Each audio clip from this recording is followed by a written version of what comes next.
Disclaimer number 1. This video is my personal opinion, so don't hold anything to your chest. Disclaimer number 2. My information is based on my frequent visits to Ghana, which has been pretty much 10 times in 3 years. And also, I'm a Nigerian who stays in Ghana. So let's begin with the historical background of Nigeria and Ghana. In the first half of the 20th century, Nigerians were attracted to Ghana by the mines, cocoa plantation, and railway works. Later in the 1960s, they dominated the Ghanaian marketplace as traders of all manner of goods until they were expelled in 1969. So, let me give you context to why Ghanaians will expel Nigerians just because, we were doing well. Let's begin. Firstly, Nigeria and Ghana at independence were ruled by different political parties that had different attitudes and styles. Ghana's Dr. Nkrumah was a strong advocate for the unity of African states, while Tafawa Balewa and Nnamdi Azikiwe of Nigeria were conservative political elites who viewed the unity of African states with great caution. The outspokenness of Ghana on issues bordering the welfare of African states attracted jealousy from Nigeria. In 1960, Maitama Sule, the then Nigerian Minister of Mines and Power, said, "The attitude of someone who thinks he's the messiah with a mission to lead Africa." Obviously, he was referring to Dr. Nkrumah of Ghana. We just like to fight. And then in 1965, Tafawa Balewa himself remarked that in size, population, and wealth, there is nothing in which Nigeria could ever envy Ghana. In 1962, some members of the Action Group went into exile based on the persecution they faced from the federal government. The federal government of Nigeria accused the Ghana government of providing a base for the AG to train and overthrow the Nigerian government, but the accusation was refuted by the Ghanaian government. Under the Busias era, Ghana's relation with Nigeria took a sour turn in 1971 when the regime deported illegal immigrants who were from Nigeria. And this is because of many reasons. One, because Nigeria and Ghana already had some, weird relation all the way from 1960. And because Nigerians were doing too well for Ghanaians, which was very threatening to the Ghanaian population and market. So basically, Ghana had a cause for sending Nigerians out. But this is very different for why Nigeria sent Ghanaians out. So let's take a look. In 1981, Lieutenant Jerry Rawlings overthrew the Dr. Lehman's administration, and this displeased the Shagari-led Nigerian government as Rawlings accused Shagari of corruption. Also, Shagari and Dr. Lehman were very good friends, so obviously Shagari did not like Rawlings for anything. Twice in 1982, Rawlings sent diplomats to brief the Nigerian federal government on the events that led to the dethronement of Lehman's government. As you can see, Ghanaians have always been really peaceful, or they just needed help because they were facing extreme economic problems. Subsequently, Nigeria stopped supplying oil to Ghana because at this particular time, Ghana owed Nigeria about $150 million for crude oil supplies and depended on Nigeria for about 90% of its petroleum needs. And then finally, in 1983, Nigeria was like, "Nah, fam, we're not doing it again, get out." The Nigerian government expelled more than 1 million Ghanaian immigrants, even at the period that Ghana was facing severe droughts and economic problems. Illegal immigrants, in fact, under normal circumstances, should not be given any notice whatsoever. If you break a law, then you have to pay for it. So now that we understand the historical background between Nigeria and Ghana, let's dive into the differences between this country since that time. Number 1 difference is the population. The current population of Nigeria is 212 million people, approximately, while the current population of Ghana is 31 million people. That's not even close. They are not even close. Like Tafawa Balewa said, I'm joking. So let's just take a look at, Lagos and Accra. Lagos is the second most populous city in Africa with a population of 14.8 million as of 2015, while the population of Accra is 2 million approximately as of 2019. With the population of Lagos being this extreme, there are factors that make it very different from Accra. Number 1 is the hustle culture. Nigeria is known for hustlers. You can be walking on the road and you don't randomly see people running. You might think, say, waiting, they happen. Nothing is going on. That's how they walk. And this also has its bad effects, such as yahoo and all these other things that Nigeria is known for. Basically, Nigerians need this slack. And this is very different from what I've seen in Ghana. Ghanaians don't hustle as hard as Nigerians do, even to the workers. Like where I'm staying right now, I have been trying to get some carpenters and plumbers to work. But Ghanaians just take their damn time. Like, I'm just like, am I paying you or are you doing it for free? Like, what's really happening? If we were to be in Nigeria, they're going to rush me like hot cake. Even the way Nigerians approach you to sell something to you, be like say that they force you. Like, Nigerians literally want to force you to the point where you have no option but to just buy the product. She told me to come because she wants to dash me perfume. This is a typical example of a Nigerian seller. So this lady sells perfume at the airport and she was just on my neck. Even though she's extremely nice and I quite like her. But I was so pressed. I didn't even want the perfume for anything. But then she just kept convincing me. I was just like, yo, I want to run, no. Dash, go and buy. Go and buy. No. Small good. Thank you. I'm wearing Dior. It's not poison. I don't need it now. I really don't get them. Buy now. Abba, fine girl like. I beg you. I'm like that. It's simple and classy. Oh, now they used to come on money from person. One of the other factors that population influences is competition. The competition in Lagos is ridiculous. If you find something, trust me, someone else has done it. Someone else is thinking about doing it. Someone else already produced it. Like, the options are limitless. There are so many international brands that have created their hubs in Nigeria for various reasons, but I'm sure one of them is definitely the population of Nigeria, because they're never going to run out of demand. There is going to be somebody somewhere that would need their products. I haven't yet to find a proper financial service like Prosper, Cowrywise, Piggyvest here in Ghana, or even my favorite coconut oil, which I usually get when I'm in Nigeria. I am just settling for Ghanaian-made coconut oil, which I hate the smell. I'm yet to find Skippy in Ghana. Obviously, you can get the product if you search for it really well, but the point is there are just not enough options like there are in Nigeria. And shockingly, there's Burger King here, but there's no Burger King in Nigeria, so that's weird. But it's just really nice. That's one of the reasons why I really like Ghana, Burger King. I mean, this is not to brag, but Nigeria is the home for entertainment. We know what it is to entertain people. We have musicians coming out from nowhere every single day. It's huge. It's ridiculous. We have stars that have grown so internationally that we don't even know if they are still Nigerian anymore. Even the social media influencers and movie stars, they just have a bigger outreach, crazier group of fans that are willing to do anything. I mean, let's just take a look at Big Brother. It is just crazy. I know it's entertaining, but then again, the rate at which Africans carry this show on their head, not just Nigeria, I'm talking Tanzanians, Kenyans, Ghanaians, Nigerians.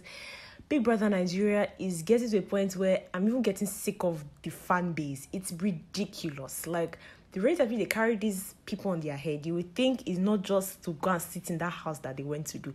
You would think they went to fight mission on behalf of Nigeria, and we're just so proud. Like, they just went to sit in the house and eat.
I just think the Big Brother fan base is quite ridiculous. While in Ghana, they have, big fans and big celebrities as well, but it's just not the same with Nigeria. And I think this has something to do with the population factor. Another thing that the population has sadly caused in Nigeria is traffic. I don't know where you live, but if you've not heard of the Lagos traffic, then you gotta hear it now. There's traffic in Lagos, guys. I mean, the traffic in Ghana too can be relatively bad sometimes, but trust me, you not reach, whether they fight, they not feel win. Like, Lagos traffic wins hands down. It is trash. I mean, have you seen a human being in traffic? I'm not talking of a motorcycle. We're not talking of car. We're not talking of truck. We're talking of a human being. This man is stuck in traffic. If they call her now, I want to explain himself. I did traffic. You not guaranteeing you talk. Number 2 is the general demeanor. If you've ever been to Ghana, then you know that Ghanaians are nice. Like, the first thing I realized when I got here was, wow, Ghanaians are really nice. Like, it's not like Nigerians are not nice, but trust me, the ratio, not be here. I have walked around in Nigeria countless times. I mean, I stayed in Nigeria my entire life, and people just don't help you for no reason. Wait, why? Who are you? What if you are a spirit? What if you can fly? What if you can turn me to a yam? Like, nobody just helps anybody. But Ghanaians, for some reason, are really nice. Even though my boyfriend kept saying at that time that, oh, Ghanaians are not the nicest, some Ghanaians are bad. I'm like, see, bro, they compare. You can't compare it to the way Nigerians just get you for mind. They don't know you, but they get you for mind. Like, everywhere I've been to Kenya. One of the things I heard about Nigerians when I was in Kenya is, oh, Nigerians are so proud. Nigerians are so proud. Oh, every time a Nigerian comes here, they're always acting like they are just, very different and very special. And it's so true. We carry shoulder up. Even if we did Yankee, we just feel like, no, I'm not your mates. We are really, really proud.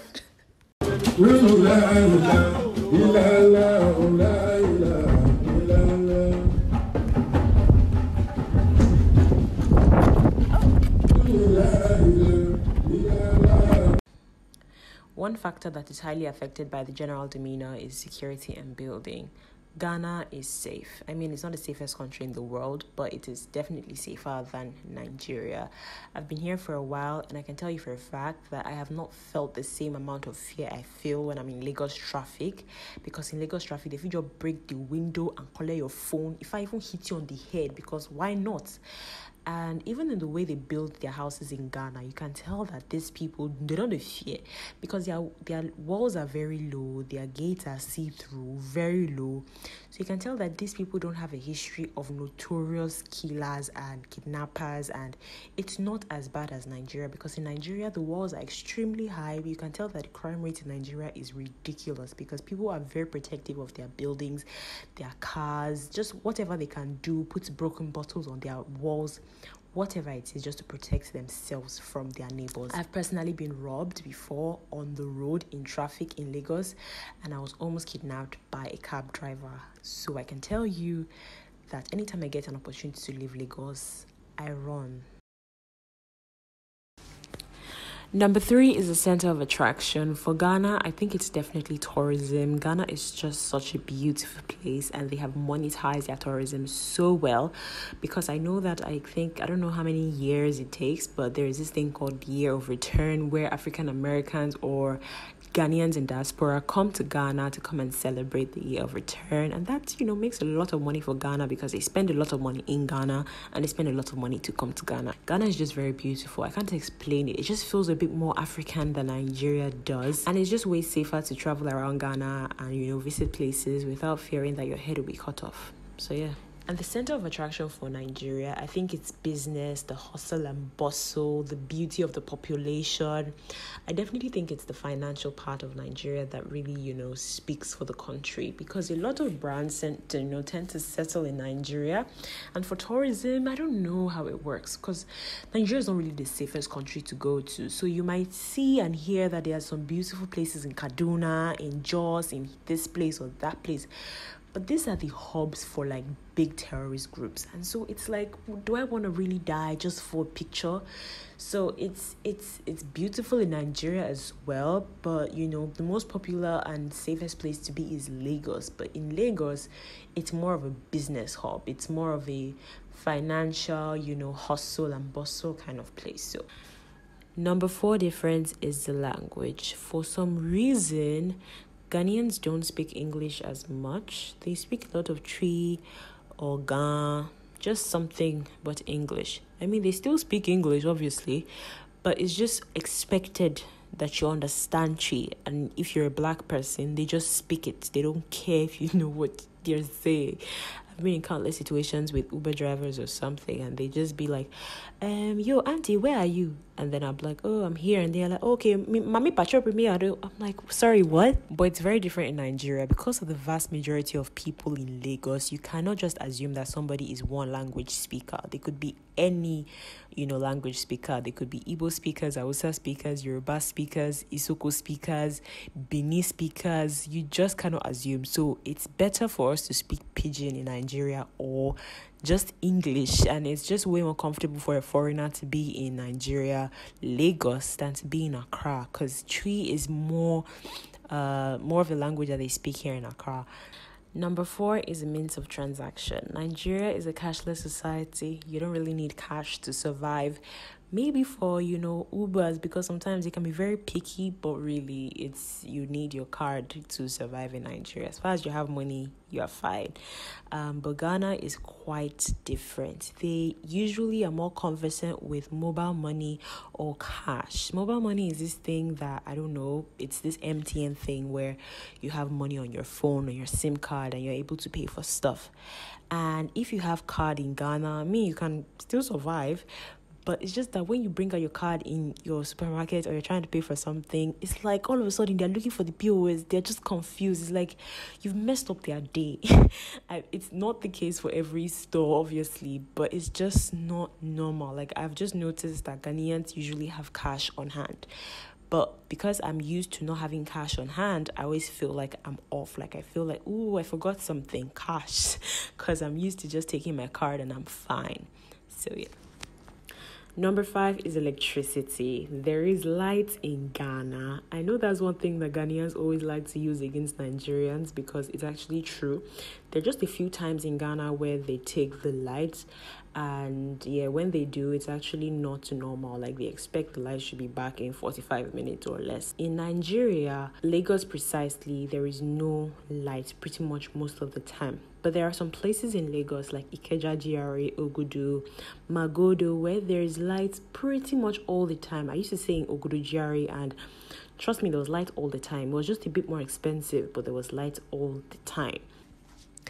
There are other factors that make Nigeria and Ghana very different, like food, definitely. But this was just too insignificant to me. But thank you so much for watching this video. I put in so much work to get this done. I hope you enjoy it. And let me know what you think in the comment section below. If you have any disagreements with me, it's fine, no problem. Just let me know what you think. Thanks for watching. Bye.